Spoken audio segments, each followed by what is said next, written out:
मलाई कति धेरै मेसेज आएको छ, कतिजनाको मेसेज आएको छ। मेरो घर पनि धादिङ हो नि त, अनि मेरो त्रिशुलीको छेउमै हो, तर त्रिशुलीबाट अलिकति माथिल्लो साइडमा पर्ने भएर हाम्रो घरसम्म चाहिँ त्रिशुली के अरे यो डुबान पुगेको छैन। अनि मम्मी पनि एकदम ठिक हुनुहुन्छ। मैले कल गरेँ, उहाँ पनि एकदम सेफ नै हुनुहुन्छ।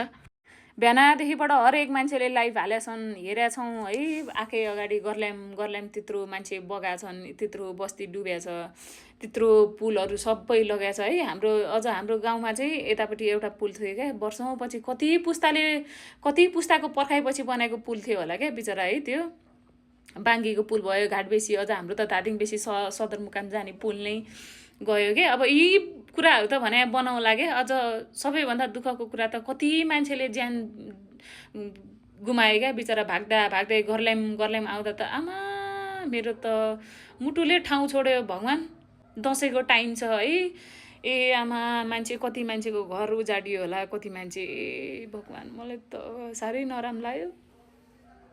सो त्यही हो गाइज, अलिक खोला अलिअलि सुक्यो भन्छ, तर बी अलर्ट है मान्छेहरू। अहिलेको टाइममा अझ त्यो सिलिन्डर त्यो त म त हेर्न कतिसम्मको मान्छेहरू हुन्छन् है।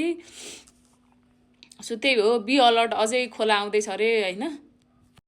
भगवान्ले रक्षा गरून् सबैको। यत्रो मान्छेहरू बिचरा, उहाँहरूप्रति हार्दिक श्रद्धाञ्जली है।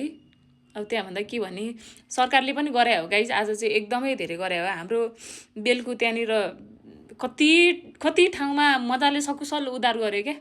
यो भने पनि राम्रो गरे हो क्या, क्विक गरे हो क्या गर्न चाहिँ। सरकारले पनि गरे हो, धेरै राम्रो गर्यो। त्यही हो, साह्रै दुःख लाग्यो गाइज। कस्तो चाहिँ कालो दिन रहेछ, कस्तो चाहिँ दिन देख्न पर्यो हो, कहिले नदेख्या दिन है।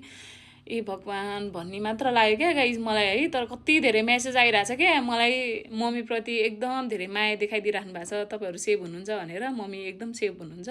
त्यही हो, बी अलर्ट होइन। अझ यत्रो हुँदैछ, अनि हार्दिक श्रद्धाञ्जली भन्न चाहन्छु होइन। त्यो परिवारलाई चाहिँ शक्ति मिलोस्, भगवान् सहने शक्ति दिनुहोस् भन्न बाहेक के गर्न सकिन्छ र गाइज हामीले त। अब यही त हो।